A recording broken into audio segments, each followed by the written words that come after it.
On this episode of Captain's Tales, we're working a nearshore wreck, duking it out with the bottom-hugging Gulf grouper and the powerful rod-bending permit.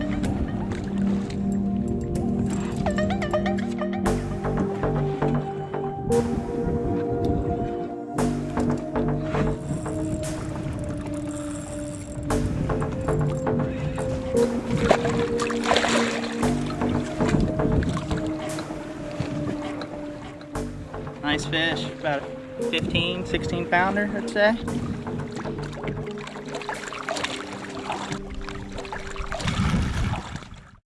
Throughout maritime history, there have been experts on the water who knew how to navigate and locate their bounty. These individuals held the secrets to where, when, and how. This still holds true today. Get ready for an angling experience filled with sea secrets, fantastic fishing, and great destinations. For on this show, it's only the captain and the camera.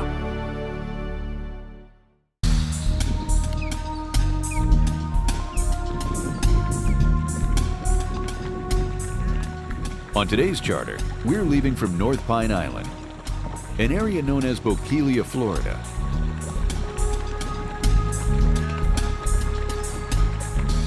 At the helm, our captain is Cory McGuire, and we're headed to a shallow water wreck out of Boca Grande Pass. It's the opening day season on Gulf Grouper, and we know we'll have some stiff competition on the nearshore wrecks.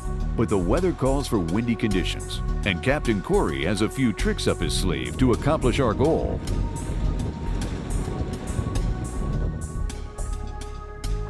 I want to kind of take my time getting into them. I want to get up nice and easy up tight of them. It's going to be kind of tough because I'm going to have to throw into the wind, but you got to make sure that crab drifts back nice and easy and natural.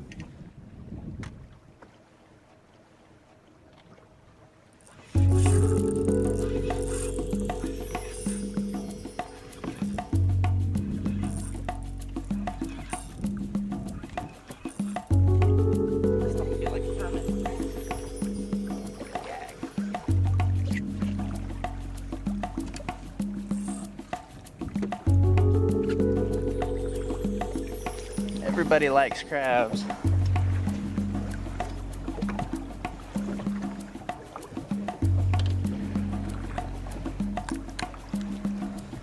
Bad little gag. Almost a keeper. Oh. I have to retie before we get back in those permit. He kind of got me down in there.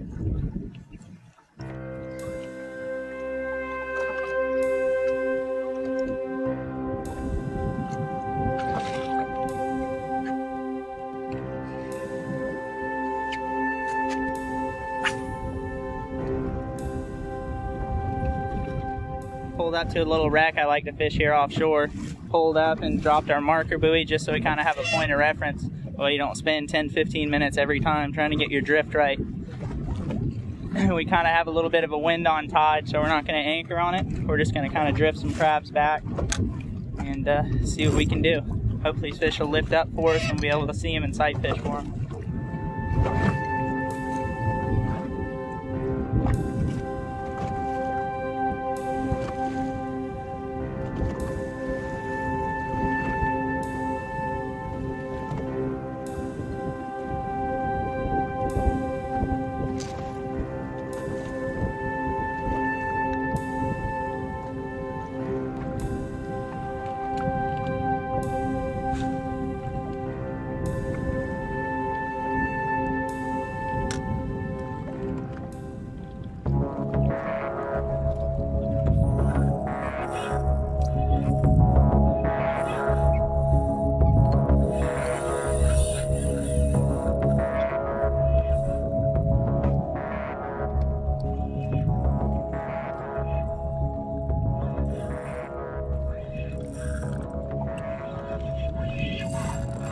Look at them all shining. Big knot.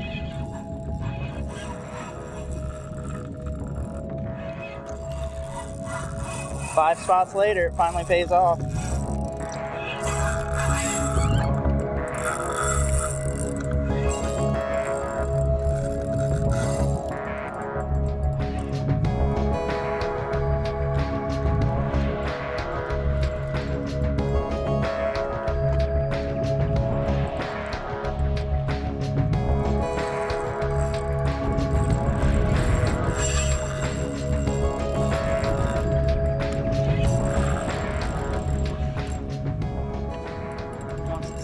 boat. At least she swam off the wreck. That's a start.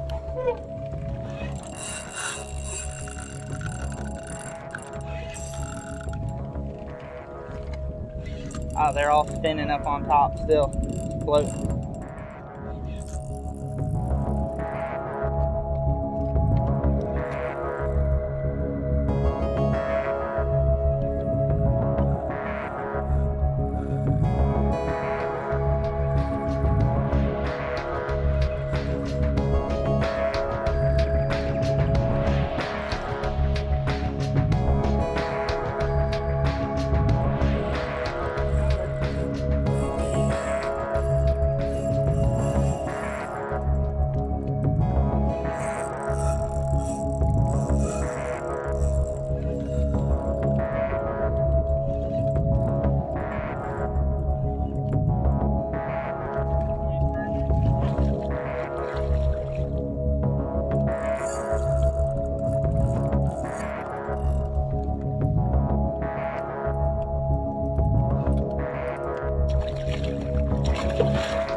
Finally, it paid off.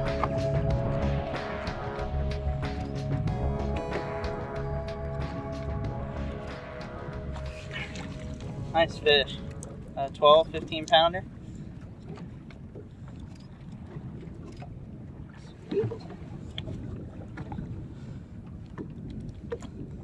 Circle hook right in the corner of the mouth where it should be.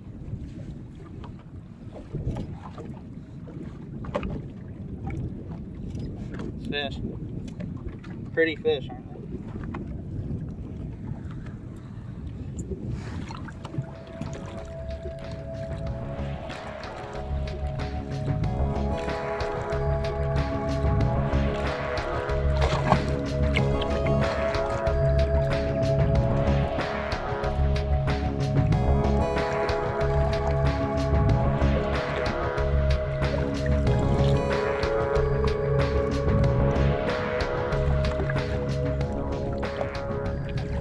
Permit, you want to make sure you really revive them good.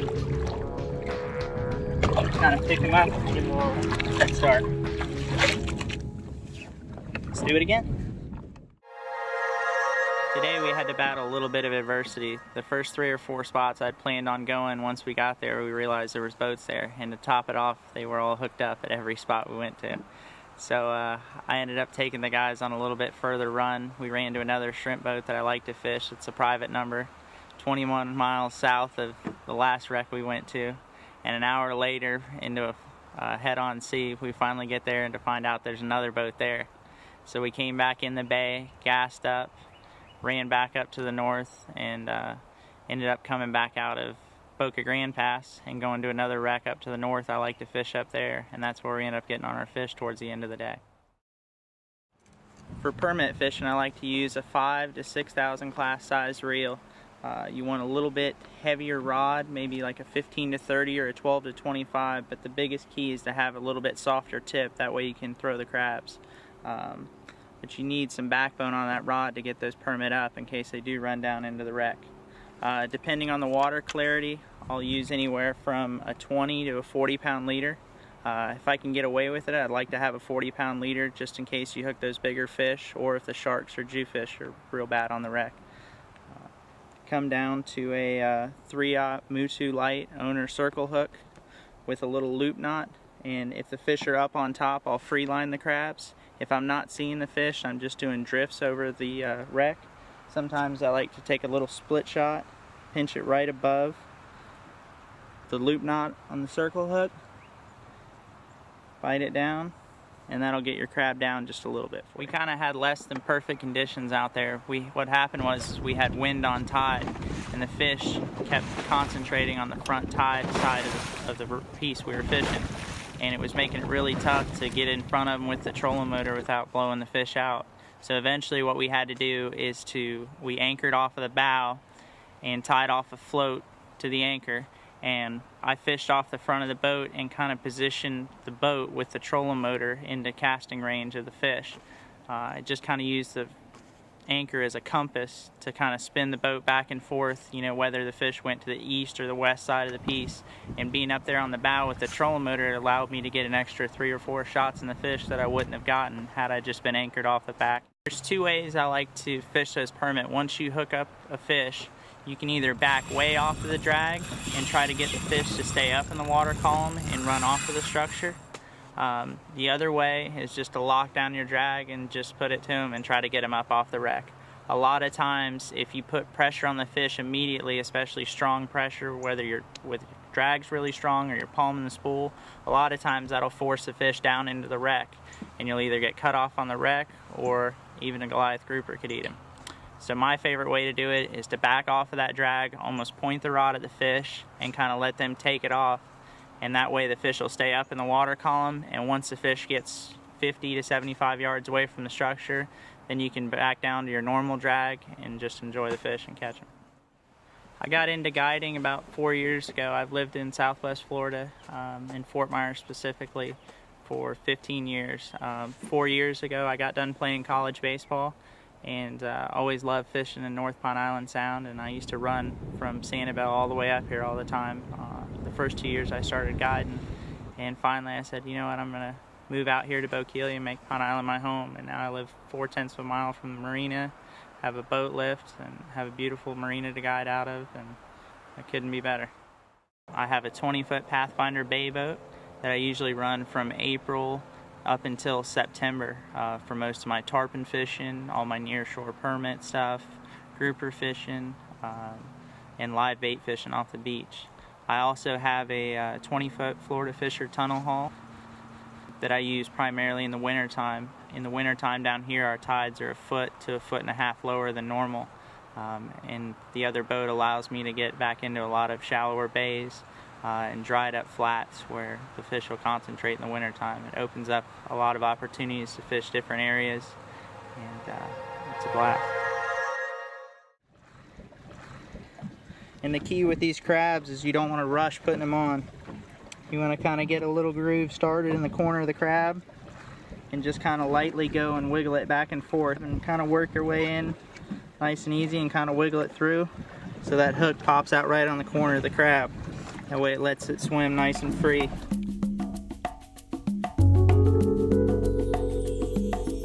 Captain Cory neutralized the wind and tide situation by using a seat cushion as an anchor buoy. Tying off the anchor to a boat cushion when fighting the fish allows for a quick reset on the shallow water rack. Another nice fish. Still acting weird. I don't know if the man in the gray suit's still around or...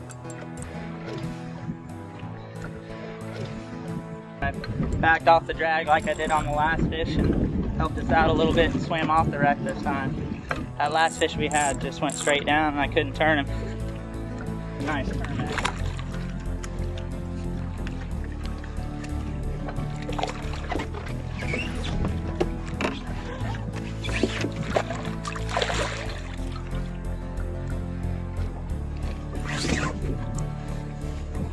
Nice fish.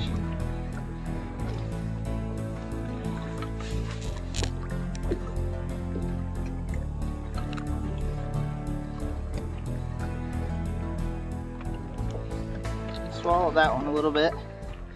We let him keep that hook, make sure we don't hurt him. Nice fish. That big wide body, when they get down there in that current, it's just hard to get them to turn. They're a blast to catch that.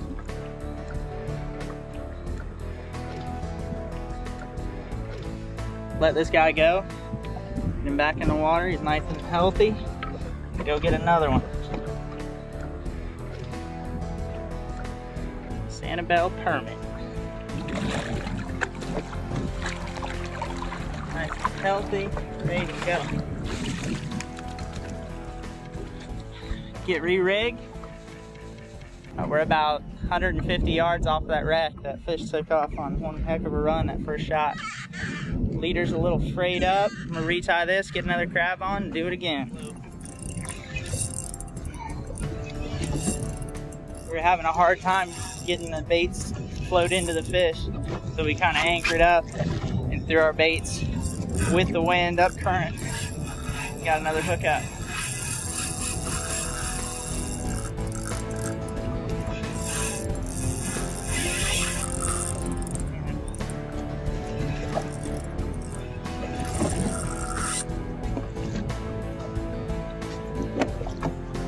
Got me down in the wreck.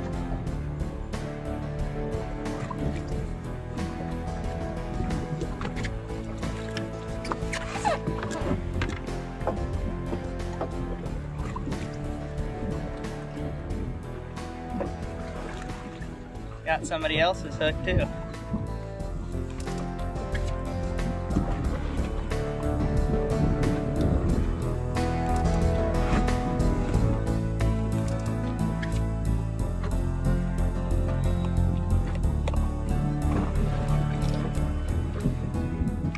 Nice fish. A 6 or 7 pound gag. At least all that bait we caught this morning made it worth it. Good fish.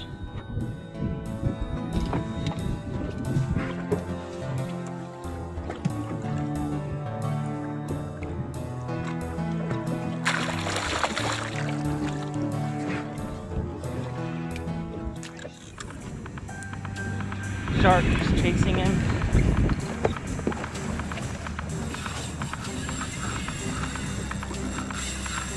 Man in the gray suit wants a meal too.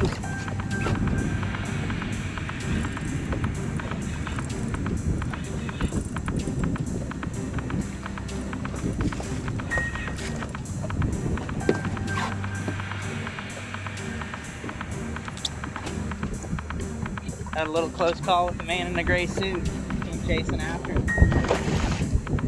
I think that shark pulled off and he's starting to relax.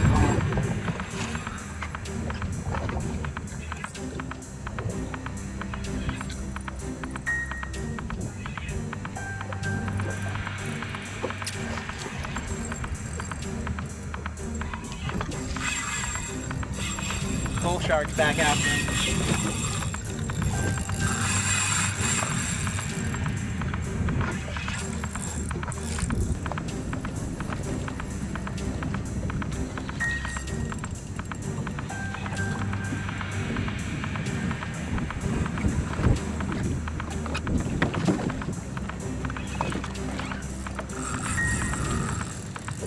Looks like he's about a cookie cutter from the last one.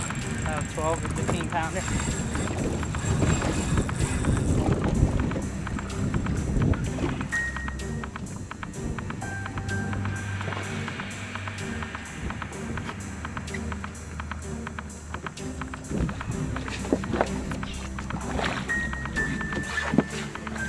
Nice permit.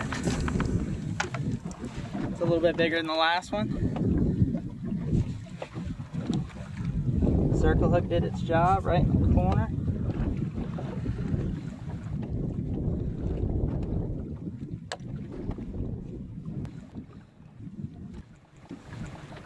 Nice fish, about a 15, 16 pounder, I'd say.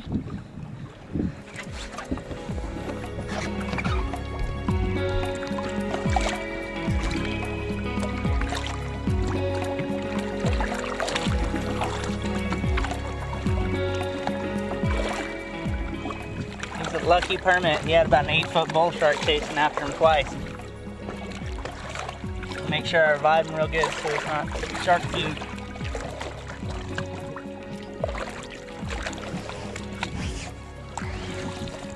If I have one complaint about the job, it would be that I don't get to catch that many fish anymore. I get to watch everybody else catch them, which I really do enjoy, and that's why I enjoyed filming the show so much today. It was a pleasure to get to catch some fish myself for a change. Closed captioning brought to you by Moonlighter Push Poles and Nets.